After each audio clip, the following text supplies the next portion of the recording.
好，欢迎回到厄运酒馆，我是孙二娘。今天要讲的这个案子呀，曾经轰动了整个韩国，动用了最多的搜查人数，历时最长，地域搜索范围最广。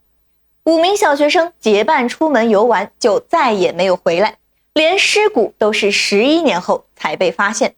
这其中到底隐藏着什么秘密？我们一起来看看。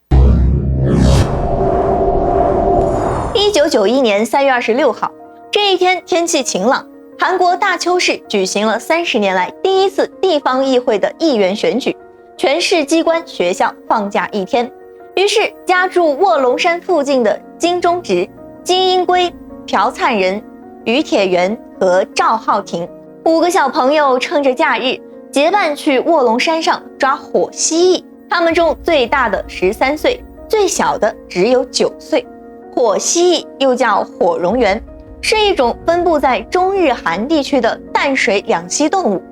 也有很多人把它们当宠物养。但是这一去，5个少年却再也没有回来。卧龙山是一个距离村子近1公里左右的一个山坡，海拔仅300米左右，是一个没有被开发完、部分区域杂草丛生的山包。里面呢有几条小溪和3个小型的池塘，也是当地居民散步的地方。如此近的距离，到了吃晚饭的时间都不见孩子们回家，于是心急如焚的家长们开始四处寻找。他们找遍了孩子们常去玩耍的卧龙山山区、学校以及家附近的每个角落，都毫无踪迹。孩子们就像人间蒸发了一样，着急的家长们火速地赶到了警察局报案。根据家长们提供的信息，警方最终将搜索范围锁定在了卧龙山。3月27号早上，包括警察、士兵和预备役部队在内的300多人对卧龙山进行了地毯式的搜索，并在下午出动了直升机协助寻找，可是都一无所获。5个孩子的神秘失踪震惊了整个韩国社会，各大新闻媒体充斥着对他们的报道，引起了全国人民的关注。但当地媒体在报道时却不知为何误将孩子们抓蝾螈说成了抓青蛙，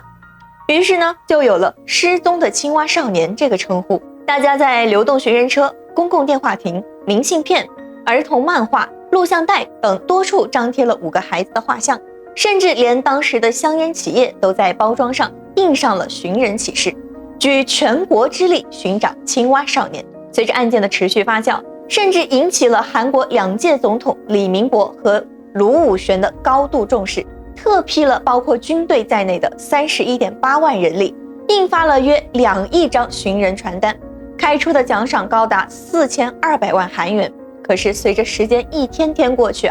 事情仍然没有任何实质性的进展。失踪的孩子们依旧是活不见人，死不见尸，家长们的眼泪也哭干了，心里反而萌生了一丝希望。找不到尸体，孩子们可能在某处活着吧。在11年的漫长等待之后，现实却以一种无比残酷的方式归来。在2002年9月26号，韩国一家报社的电话突然响起，电话那头传来了一个男人的声音，只是急促地说了一句话就挂断了。他称青蛙少年就埋在卧龙山。而在同一天，卧龙山山腰的成山高校的施工现场也有人报案，称施工时发现了人的骸骨。大邱地方检察厅科学调查研究所立即前往卧龙山，一整天的挖掘，5名少年的遗骨和他们的衣物、运动鞋全部被找到，失踪的青蛙少年终于重见天日。但令人痛心的是，5具尸骨像是叠罗汉一样的裸着的，上面还压着一块大石头。如此残忍的死亡方式震惊了在场所有人的眼睛。除了骨架和衣物，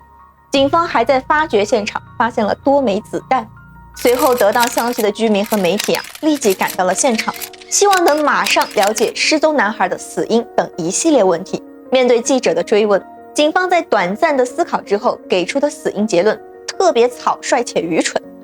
低温致死，或者可能迷路而死。果然很愚蠢吧？冻死和迷路而死能死成这样吗？尸检是必须的。根据庆北大学法医小组的鉴定结果显示，有3名死者的头骨上发现了被钝器击伤的痕迹，尸体牙齿大量缺失，怀疑死者生前面部遭受过重击导致的牙齿脱落。另外还有一具尸体的臀骨骨折，还有一具颅骨盖发现了2个圆孔，怀疑是枪伤。另外死者衣服的袖子全部被系在一起，尸骨以一种极其怪异的姿势缠绕着。至此，警方不得不改口，不排除是精神异常者或者是偷猎者所为，杀人后抛尸。此时此刻，家长们的愤怒无以言表。毕竟当年警方耗费了几10万人大规模的搜山，却毫无效率可言，不但没有找到凶手，还让孩子们在距离学校只有3.5公里的山腰上，让他们的尸骨冰冷地躺了11年零6个月。自2002年发现男孩尸骨以来，案件没有任何进展，没有目击者，没有指纹，没有血迹，没有嫌疑人，甚至不知道到底是仇杀、财杀还是变态杀。警方最终也没有给出任何答案。有一些私家侦探认为，发现青蛙少年遗骨的地方并不是第一案发现场，有可能是某一个人或者几个人把孩子诱骗、恐吓到某一个地方，对孩子们进行了长时间的殴打和虐待，最终导致了孩子们的死亡。但事实究竟是怎么样的，我们无从得知。2004年3月25号，青蛙少年的尸骨被埋葬，他们的头颅被捐赠给庆北大学进行医学研究。2006年，该案件达成了韩国15年的谋杀诉讼时效，这就意味着调查已经停止，凶手不再因犯罪而被起诉。至此，该案件也成为了一个悬而未决的案件。你们觉得5个孩子的死到底是因为什么死得如此凄惨呢？好了，今天的酒馆要打烊了，我们改天再见。